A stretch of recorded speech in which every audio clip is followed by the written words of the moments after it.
Hello, welcome to our COMP90024 Assignment 2, presented by Group58. We focus on weather and social media sentiment in Australia. We'll go through the content in following ways. First, I would like to talk about the system architecture. This diagram shows the overall architecture of our cloud analytic system. First, on the left side, we have the client computer. This is where team members work locally. It contains a kubeconfig file, CLI tools such as kube control, Helm, and Fission CLI, and Jupyter Notebook. The CLI tools are used to manage Kubernetes cluster, while Jupyter Notebook is used as the front end for analytic and visualization. Below that, we have our external data resource. The main sources are Blue Sky, built-in weather data, and Reddit. The Blue Sky provides the primary social media sentiment data. Built-in provides official weather observation, such as temperature and rainfall. Reddit is used to support city-level validation. And the center part is of the diagram show MRC. Our system is deployed on Kubernetes cluster named COMP90024. The cluster contains one control plane node and 3 work nodes. The control plane nodes manage the cluster, while work nodes run the application components. Work node 1 runs the Fission namespace. It contains Fission Harvest and IST API. Work node 2 runs the Elastic namespace. This is the storage and analytic layer. Elasticsearch stores main dice, and Kibana is used for validation and inspection, helping us check whether the data has been inserted correctly. And work node 3 runs the default namespace. It contains Reddit conjobs, which collect Reddit posts and comments. We separate Reddit collection from Fission because Reddit harvesting is handled as a scheduled Kubernetes workload. Finally, Jupyter Notebook uses JSON response to generate our 4 final analytic output: national sentiment analysis, extreme weather analysis, city validation, and seasonal sentiment pattern. Overall, this architecture separates data collection, storage, querying, and visualization into clear layers. This makes the system easy to manage, validate, and extend. In this part, I will demonstrate the cloud and Kubernetes development of our system. First, I check the Kubernetes node using kube control get node. The output shows that our class has 1 control plane node and 3 work nodes. All 4 nodes are in ready state and are running Kubernetes v1.34.6.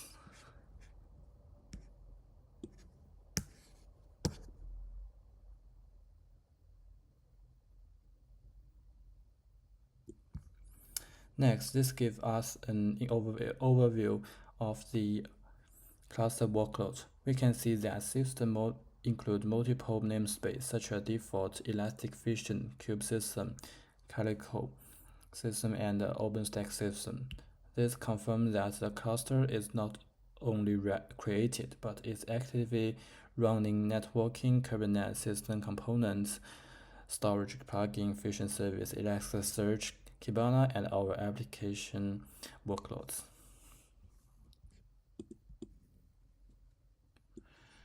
Then in this namespace, the Elastic operator is running.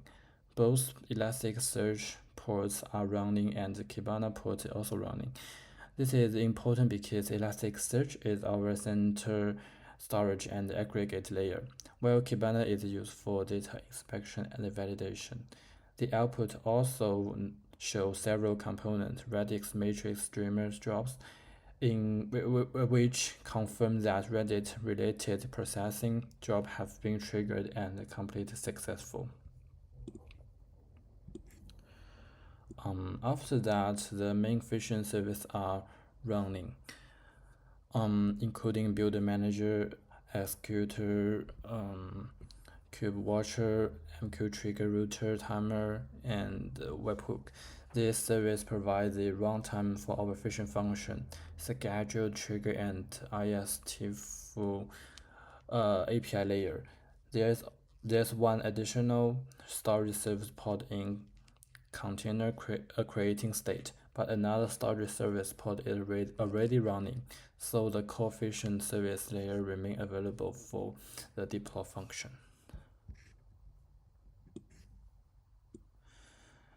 Next, I use the fission function list to show the deployed fission function. The output confirms that we had several API and harvest function. This function supports the main analytic query used by Jupyter Notebook. We also have harvest function including blue sky harvest, BOM harvest, milestone harvest, and GDELT harvest. In addition, there are verification-related functions such as get pending post and verify post action, which support data quality and post verification workflows. And finally, I check the scheduled fission trigger use fission time trigger list.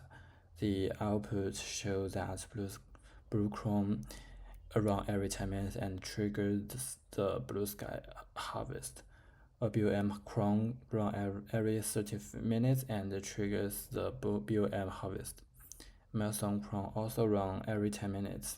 GDL cron still exists in a legacy auxiliary trigger, but GDL records were removed from Elasticsearch after duplicate ingestion was identified, so GDL is not used in the final analysis.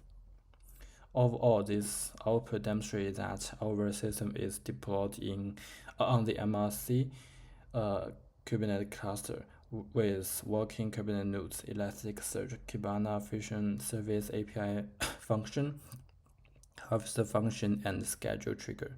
The core cloud infrastructure is ready to support data ingestion, storage, querying, and visualization for our full analytic scenario. Okay, so here's scenario 1. We're looking at how Australian sentiment on blue sky has changed over the past 2 years. Using around 1.94 million posts, the way it works is pretty simple. The notebook hits the Fission API endpoint sentiment trend, which goes up to Elasticsearch and pulls back weekly aggregates. The first couple of cells just install stuff and check the API is alive. So I've already done it here, so we don't need to run it again. And here is the only API we make for the whole scenario. It gives us back 110 weeks of data. Each week has average beta score, the label breakdown, and the post counts. Then we just drop any week that with fewer than 1,000 posts. So the average don't get thrown off by the sparse weeks. And now this is our first chart. And there are two panels. The top one shows the weekly sentiment over time. The light blue raw line is the raw weekly mean. And the dark blue is a 4-week rolling mean, the rolling average, just to smooth things out. The red dashed line is the overall baseline at about plus 0.1, and the orange dotted line, so this line and this line here, are the 1.5 sigma above and below. Most of the time, the sentiment just bounces around in this narrow band, but check out, we have a huge dip around December 2025, dropping all the way to minus 0.05. And that is actually the only week in the whole dataset where the sentiment went net negative. And the bottom panel shows the label mix. So the green one is positive, gray is neutral, and red is negative. Most of the time, the positive beats negative by like 1.6 to 1. But during that December dip, you can see on the red band kind of swells up to around like 40%. And our second chart is just weekly post volume. Two things to notice here. The volume was pretty low until November 2024. Then it just jumped like 15 times. That's because the X to Blue Sky migration after the US election. So basically 95% of our data is from after November 2024, which matters when we look at the earlier weeks. And now we compute the z-score and flag any week beyond plus or minus 1.5 sigma, and we end up with 10 anomalies. So 7 of them are positive and 3 negatives. And this is shown in our the third chart. And we put them in timeline. The green dots here clustered in the late 2024 are the positive anomalies, and the 3 red dots in late 2025 are the negative ones. And here's the cool thing. Every single one lines up with a real world event. The green cluster is the Melbourne COP, the Blue Sky migration, and the Christmas New Year holiday season. And the red ones are the Porponca police shooting in August, the New South Wales and Tasmania bushfire in early December, and the Bondi Beach terror attack on December 14th. So this one right here. The last one hits z-score equals minus 4.2, which is about 60% more extreme than any positive event we saw, which is pretty consistent with the idea that bad news hits harder than good news. And a quick summary here. So 110 weeks in total, 1.94 million posts, anomaly rates of about 9%, which is actually lower than what we'd expect from the random noise. So these are probably real signals, not statistical artifacts. And one quick thing to mention on the method is that we kept everything at the national level instead of breaking down by city, because our city tagging from the post test text gets pretty noisy at city level. The big takeaway is that lightweight data pipeline over big enough datasets can actually detect societal events without any event specific tuning. Thanks. All right, so here comes my scenario. My scenario asks, do extreme weather events, heat waves, cold snaps, and heavy rain cause a measurable change in social media sentiment? I use BOM weather data and Blue Sky plus Mastodon sentiments across 5 Australian cities, which is Melbourne, Sydney, Brisbane, Adelaide, and Perth. And yeah, as you can see, I'll just run this port and I'll run it all to show the scenario analysis. Maybe I connected okay.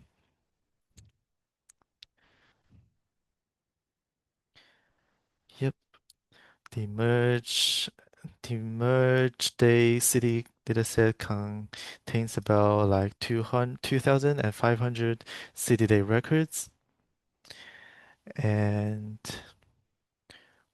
for the extreme weather thresholds, it is defined using per cities, 90th and 10th percentile thresholds.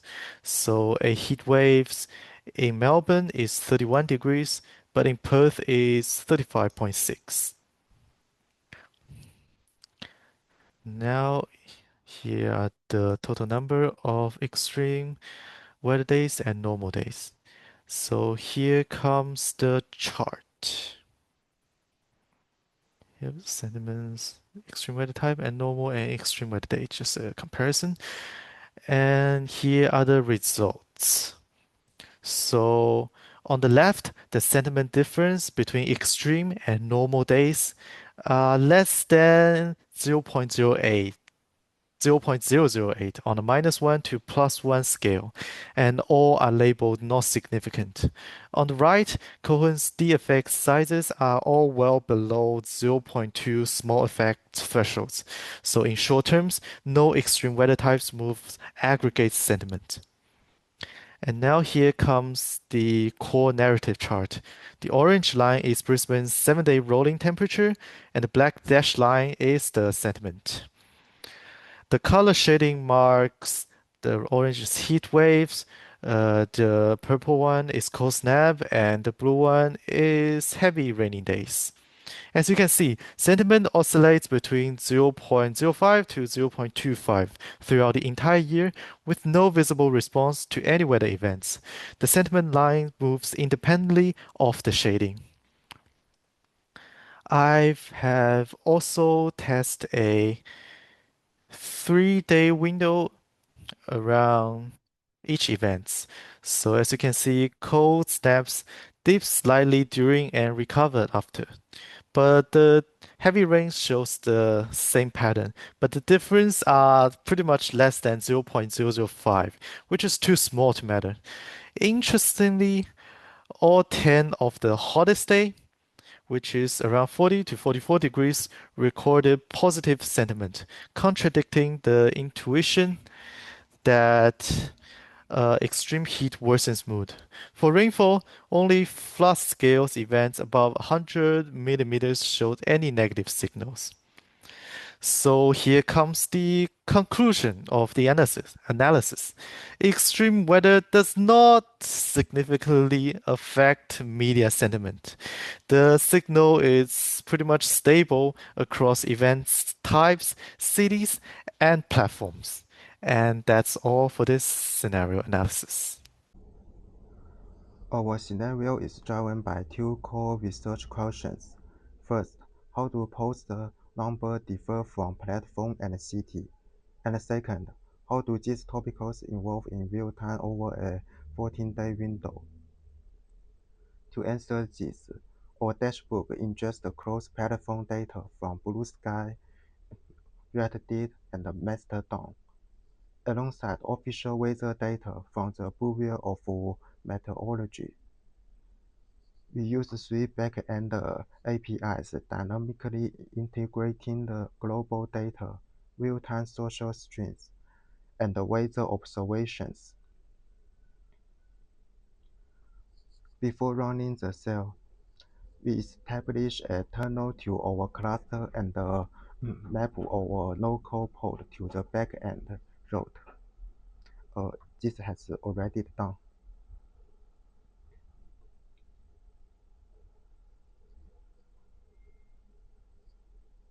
We then use pandas and seaborn to structure this string into a multi-platform volume overview for Australia's 5 capital cities. Now, looking at the screen, we can see the results of our global data analysis. In all the capital cities of each state, the distribution have the same characteristic. Blue Sky is the dominant, Reddit comes second, and Mastodon has the least. To double-check this, our statistical test gives us a p-value of practically 0. This proves that this data distribution is not random.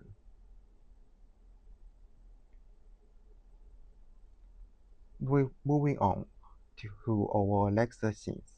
What are people talking about right now? We use a dynamical matrix of 10,000 real-time posts directly from our vision endpoint. Let's run the cell now to generate our real-time text report and see what the top 3 hot topics are across Australia at the very moment. As shown is the popular topic code.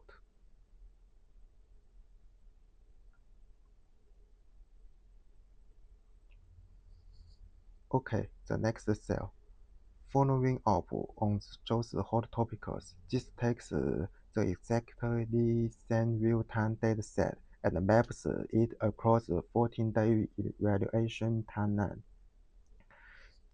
This code shows these local trends have been tracking over the past 2 weeks.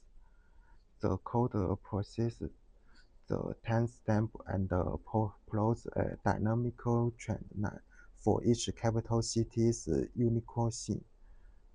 Due to the data size, Sydney and Melbourne consistently stay at the very top of the chart with the highest number of discussions. Okay, let's welcome to our next partners. Thank you. For scenario 4, we investigate whether Australians express more positive sentiment on social media in warmer months, using blue sky posts and BOM official weather data across 5 cities.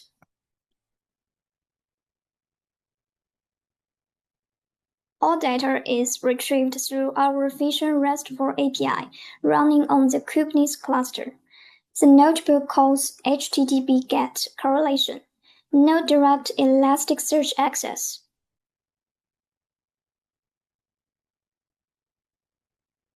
After aggregating by city and month, we can see Sydney has the lowest overall average sentiment across all 5 cities.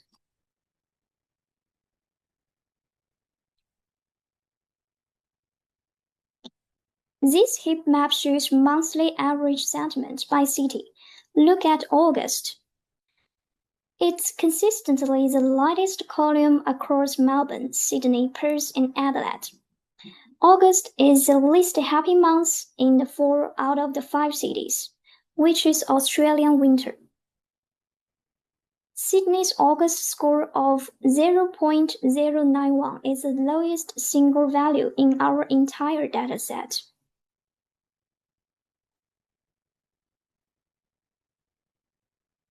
When we correlate monthly temperature with sentiment, Melbourne shows R equals 0.36, Perth R equals 0.38, both weak positive, but Brisbane is negative at R equals minus 0.14 because Brisbane's hottest months coincide with lower sentiment. A subtopic reversal. Sydney and Adelaide don't appear here because BOM historical temperature data was missing for these 2 cities. This is a non-data ingestion issue we have documented in the report. So partial support for the hypothesis. Winter reliably depresses sentiment across all cities, but peak sentiment occurs in spring. Not the hottest months. Climate then matters more than absolute temperature. That's all we want to show. Thanks for watching.